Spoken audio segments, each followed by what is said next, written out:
मालेगांव शहर के हद्दी में आयशा नगर पुलिस स्टेशन में कल पुलिस ने शोएब अख्तर सिराज अहमद इस आदमी को पकड़ के उसके पास से 56.9 ग्राम 56.9 ग्राम एमडी पाउडर जब्त की है, जिसकी कीमत 2,27,600 रुपये है और उसके ऊपर गुना दाखिल करके उसको अरेस्ट भी किया है। और इस वारदात के चलते हमने माजी में जो भी कार्रवाई की है उसकी भी थोड़ी मालूमात निकाली, तो हमको ऐसे ध्यान में आया कि एनडीपीएस कायदा के अंतर्गत सिटी डिवीज़न की हद्दी में 2022 साल में एक केस हुई थी। एनडीपीएस कायदा के अंतर्गत एमडी, गांजा, कुत्ता गोली ऐसे जो नशे की चीज़ें हैं उनके ऊपर कार्रवाई की जाती है। उसके तहत 2022 में एक केस दाखिल किया गया था।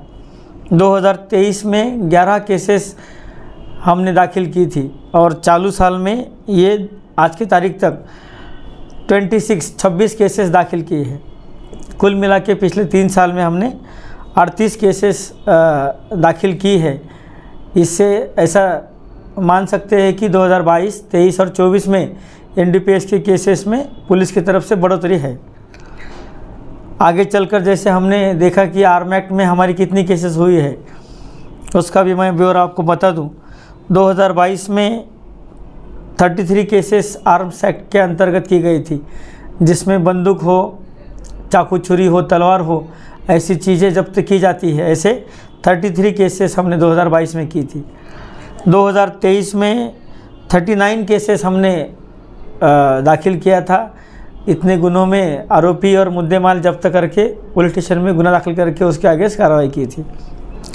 चालू साल में 2024 साल में आज की तारीख तक 71 केसेस हमने दाखिल की है और पिछले 3 सालों में कुल मिला के वो आंकड़ा जाता है 143 केसेस। और आप देखोगे तो 2022, 23 और 24 में आर्म्स एक्ट के केसेस में बढ़ोतरी है। खास करके 2023 के 39 केसेस में 2024 में 71 तक हम पहुंच चुके हैं। कुल मिला के ऐसा बोल सकते हैं कि ये एनडीपीएस और आर्म्स एक्ट के केसेस के बारे में मालेगांव सिटी डिवीज़न हो, एडिशनल एसपी मालेगांव हो, नासिक जिला एसपी साहब हो, एलसीबी हो, इनकी तरफ से विशेष ध्यान दे के हर बार जो भी मालूमात मिलती गई है उसके तहत पूरा उसका सीरियसनेस देखते हुए केसेस और कार्रवाइयाँ हर बार की गई है। अभी जो इलेक्शन के दौरान 1 नवंबर को जफरनगर एरिया में पवारवाड़ी पुलिस स्टेशन के हद्दी में किसी एक आदमी ने जो तकरार दी थी कि मुझे किसी कार्यक्रम के बाद कोई लोगों ने ऑटो में अगवा किया और कहीं दूर ले जाके मुझसे मारा पीटी की, उसमें भी पुलिस ने पूरी तफ्तीश की तो उसमें ऐसा ध्यान आया है कि वह गुना साफ झूठा निकला है।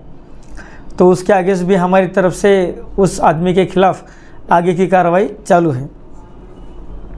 दूसरा एक प्रकरण था जिसके बारे में चर्चा हो रही थी कि आज़ाद नगर पुलिस स्टेशन में बड़ी मालेगांव स्कूल के सामने का जो एरिया है बागे महफूज, वहाँ पे भी गोलीबारी हुई थी। वो गोलीबारी के चलते भी उसका सीरियसनेस देखते हुए हमने तुरंत हमारे पूरे काफ़िले के साथ में हमारे सभी अधिकारी और अमलदारों ने तुरंत विजिट करके सभी पहलुओं को देखते हुए तपास शुरू कर दिया है। और इसमें हम 2-3 एंगल पे काम कर रहे हैं, जैसे कि कोई उसका पॉलिटिकल कनेक्शन है क्या, उसमें कोई उसका व्यावसायिक जो काम करता है फिरियादी, जैसे कि कोई प्लॉट का है, कोई ज़मीन का मामला है, उसका कोई रोल है क्या, और तो और उसका कोई व्यक्तिगत वाद किसी के साथ में झगड़ा या कोई उसमें एंगल है क्या, ये सब चीज़ों को मद्देनज़र रखते हुए हमने कुछ विशेष पथक और अमलदार उनके पीछे लगा दिए हैं। अधिकारी भी उसमें काम कर रहे हैं, हमारे तरफ से भी हर दिन उसका जायज़ा लिया जा रहा है। उसमें जो भी फुटेज मिला है सीसीटीवी का और जो मोबाइल डेटा का हमने प्राप्त किया है उसका स्टडी करना का काम चालू है। हमको पूरा भरोसा है कि जल्दी हम उसमें एक मुकम्मल पॉइंट तक आ जाएंगे। आगे मैं बताना चाहूँगा कि जैसे लोकसभा इलेक्शन हो, विधानसभा इलेक्शन हो और सभी इलेक्शन के दौरान जो भी आचार संहिता हो और उस सबके पालन के दौरान पुलिस की तरफ से हर बार हर किसी को पूरे तरीके से गांव में लॉ एंड ऑर्डर मेंटेन रहे और गांव में कोई भी दुश्वारी सामने न आए, और आ भी गई तो उसको तुरंत पुलिस की तरफ से सॉल्व किया जाए, यही प्रयत्न हमारा रहा है। उसमें हमने जो नया कानून आया है BNSS एक्ट, उसके तहत जो पावर पुलिस को दी गई है 163 एक्ट के अंतर्गत हम लोगों को प्रोहिबिटरी ऑर्डर करके कुछ चीज़ों के लिए हमने उनको मनाही की थी। उसके अंतर्गत भी हमने जो पुलिस स्टेशन से जितने भी प्रस्ताव, उनमें से कोई राजकीय कार्यकर्ता हो, कोई सामाजिक कार्यकर्ता हो या जिनका गुने का रिकॉर्ड हो, जिनके ऊपर गुने दाखिल थे, उनका रिकॉर्ड निकाल के हमने उनको इलेक्शन के टाइम के दौरान गांव में न आने के लिए ऑर्डर निकाले थे। और वो सभी ऑर्डर के चलते अपनी गांव में दोनों इलेक्शन चैन अमन से पार हो गए हैं। हम पूरे गांव के नागरिकों से, सभी लोगों से यही अपेक्षा करते हैं, यही उम्मीद करते हैं कि आप लोगों ने माजी में भी पुलिस का बहुत प्रशासन का सहकार्य रखा है और आगे भी आपसे यही सहकार्य रखने की अपेक्षा है। और इन सभी का जो अंतिम ध्येय है हम सभी का कि गांव के अमन को कोई धक्का न पहुंचे, कोई ठेस न पहुंचे। और मेरी आप सभी से विनती रहेगी कि किसी भी तरह की कोई भी अफवाह पे आप कभी भी ध्यान ना दें। पुलिस को हर मालूमात तुरंत पता करवाए, पुलिस स्टेशन को कांटेक्ट करें। हमारी तरफ से इस गांव के चैन अमन के लिए हर पूरा कोशिश जारी रहेगा। धन्यवाद।